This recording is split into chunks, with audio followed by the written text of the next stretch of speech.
What's up, everybody? My name is Brett. Today we are looking at the Big MUFF 2 from Electro-Harmonix in conjunction with JHS pedals. This is the first time I've plugged it in. I have not heard the thing other than through my dumb little phone speakers. So I have no idea what this thing sounds like. I'm guessing it's probably a woolly, low-end, bassy, fuzz distortion sound like a Big MUFF, but maybe just a little bit different. The promo video came out, and I didn't even know what I was doing. I hit the buy button. I just pushed it. I wasn't even 5 minutes into the video yet, and I pushed the buy button. The smoke got me, and I got bronchitis. I got bichitis. Ain't nobody got time for that. Today's theme is red. By the way, if you hadn't noticed, I have all kinds of red stuff, including a Spark Go manual, which is red, and I have read it. Double red. Anyway, lame. Let's listen to the pedal. Enough dad jokes, enough boomer jokes.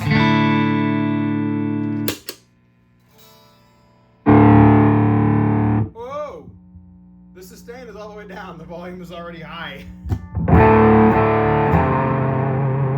Alright, I got high hopes. That's cool.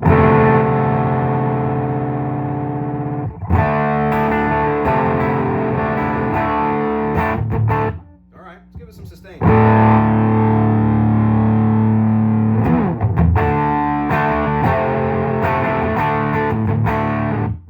kind of like it's real meaty, kind of chewy sounding. I'm gonna crank the sustain. Okay, man, it's gonna have a lot of bass. I can tell.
Got time for that?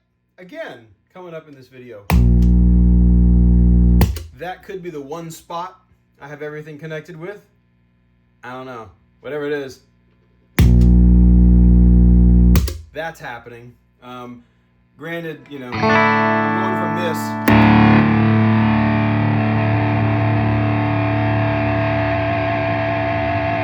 to that. So, you know, I guess I can expect some kind of noise issues while the thing is on.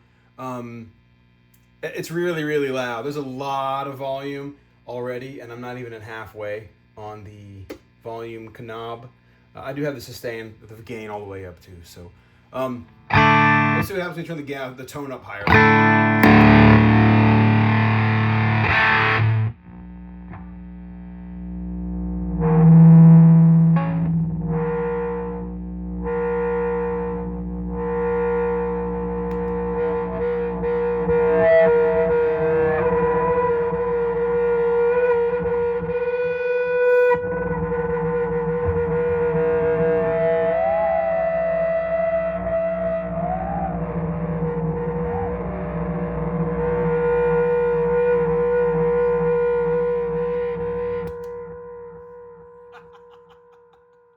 Okay, well, that was unexpected. But that happens apparently when you get the tone down far enough, when your guitar is close enough to your speakers.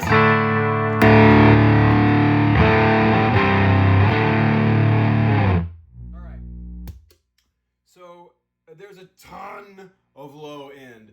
Just absolutely, just gobs and gobs of low end. The volume, again, I didn't get it up past noon. It sounds cool, man. It's an interesting sound. It's probably one you would It's not like the mushy typical Big Muff thing where it feels just like amazing when you're playing, you know, kind of cranked up in your room or whatever, but gets lost in, you know, when you're playing with a band. You would hear this thing, man. You would hear this. It reminds me more of the Way Huge Swollen Pickle in that there's this kind of crunchy chewiness to it. All right, so the next thing I wanted to do was compare it to my favorite Big Muff, which is the Green Russian reissue from the Electro Harmonics Corporation of New York City. But, by the way, sticking with the red theme, man, I'm using a red guitar pick. Either the Jazz 3 from Eric Johnson, Texas. That is a city in Texas. I think I'm going to switch to this red pick from Crazy Dave's Music. Those guys have the nano version of this. Definitely recommend going and checking out their site, crazydavesmusic.com. I get a lot of stuff from those guys. Really cool. Lots of like sales and stuff like that all the time. Great customer service. So anyway, go check them out. Anyway, my first ad read as a YouTuber, and I didn't even get paid for it. Crazy Dave's, you guys owe me $100. All right, so here's the Big Muff Green Russian.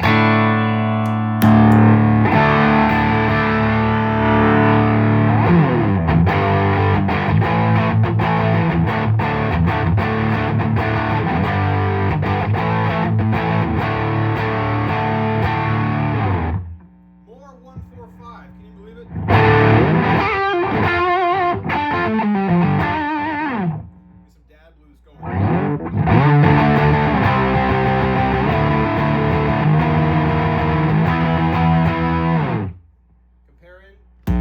To the Big Muff 2.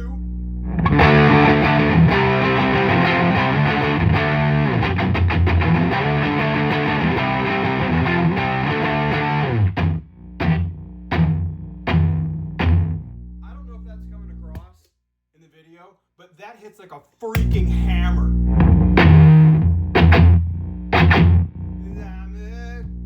I'm not going to finish that line. I'll get...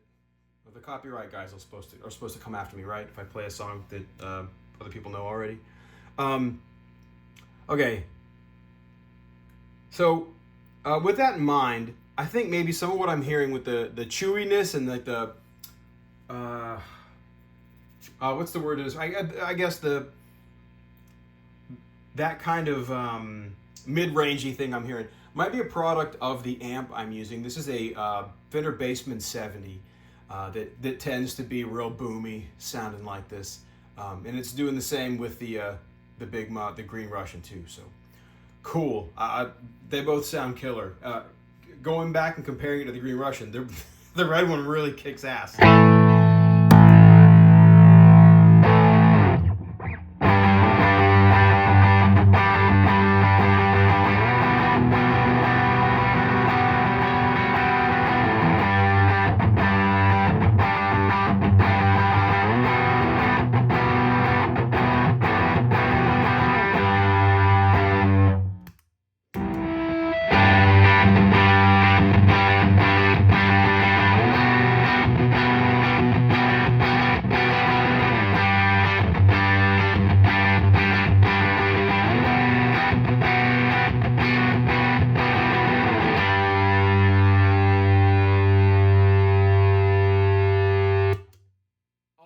What's it sound like with a tube screamer in front of it? I'm using a TS7. I don't see a whole lot of these around, but I think the TS7 is cool as crap. All right, Big Muff, and then the TS7.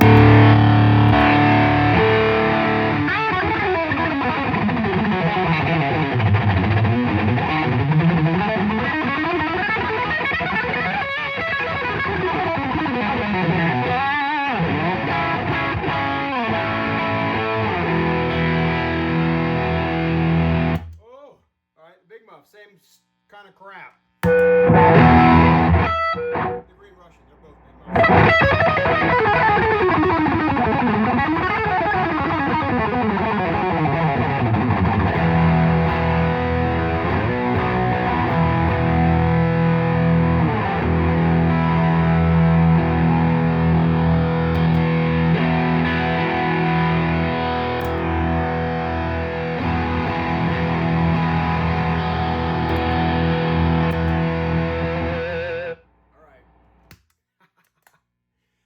Muff 2. Oh, the other thing that might be working against the Big Muff 2 is how close I've got the pedal to the speaker and the amp and everything. That might have something to do with the noise that it's making when I turn it on.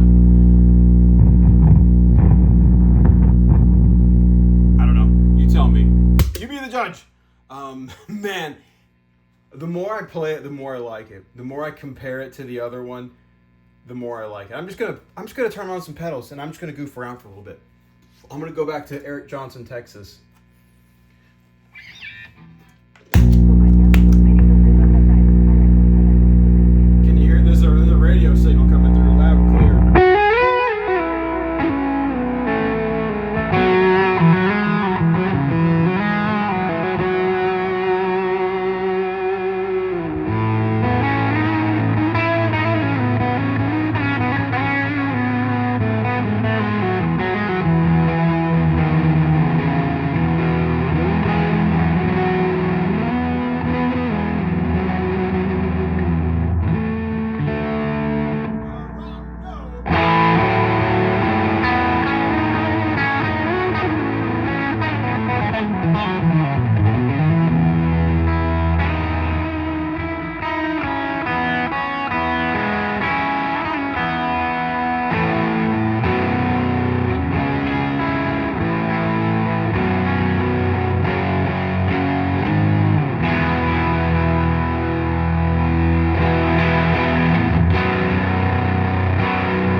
Yeah, so at first I had the volume knob turned down, so you get this kind of...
I think 13 minutes and 25 seconds of this is probably enough for any human being on the planet. So my final verdict on the thing, I don't like this. But again, I'm not ruling out the possibility that it is a result of the daisy chain power supply I'm using and or the proximity to the speaker and the amplifier that is that's causing that. So maybe more to come on that. You know, in the coming days, maybe I'll put something in the description or something. So just, you know, if you're watching this a day or two after this comes out, I don't know, maybe just go check the description and see if I was able to rectify that or not. Or if it's just what it sounds like, and, you know, in order to get that absolutely gigantic, roaring, massive sound, you just have to deal with a little quirkiness, which would be the same for, man, you know, a fuzz face or a tone bender or, you know, a fuzz factory, you know, any of those kinds of things. You're going to deal with racket and noise, and you're going to be picking up radio stations and all that stuff. So none of that is unique to this pedal. By the way, it is absolutely gorgeous. The powder coat and everything, it's just, man, it looks like $1 million. Was packaged really well. The box is, you know, it's got a lot of artwork in it, and really cool. Just, awesome as a collector of this kind of stuff. Very cool pedal. I'm super excited for it. What I'm probably going to do is put this one on display somewhere, maybe play it at home, but I'll get a nano version to put on my board and to take out and beat up. Anyway, if you made it this far, thank you. Even if you didn't make it this far and you don't know that I'm saying this, thank you. I appreciate you watching. It's been a long time since I've made a video. Just, life has a way of being life. Had another baby. Working hard at the job. You know how it is. So, again, and this video is not going to be edited because I hardly have time to film, let alone edit. But I'm going to be trying to do more videos. I have a bunch of pedals that I'm trying to sell that I'm going to be doing maybe some demo videos for here coming up in the future. So again, thank you so much for watching. Give me a like if you feel like it. Leave me a comment. Let me know what you think of this thing. There's a lot of hype. In my opinion, the hype is warranted. It does not sound like any of the other big muffs I have. I have the green Russian reissue. I have a real green Russian. I have a black Russian. I've had a swollen pickle. That's what he said a couple of times. It's different from everything. Tons and tons and tons of output. What it sounds like into a dirty amplifier, I don't know yet. The Basement 70 here, I don't think has been pushed into distortion. It's only on, 3 or whatever right now. And I was playing a Stratocaster. So, anyway, that's like my third conclusion on the video. Sorry about that. Thank you so much for watching. Have a good day. If you're watching this around the time where I'm releasing it, hope you had a good Christmas yesterday, and have a beautiful, happy New Year.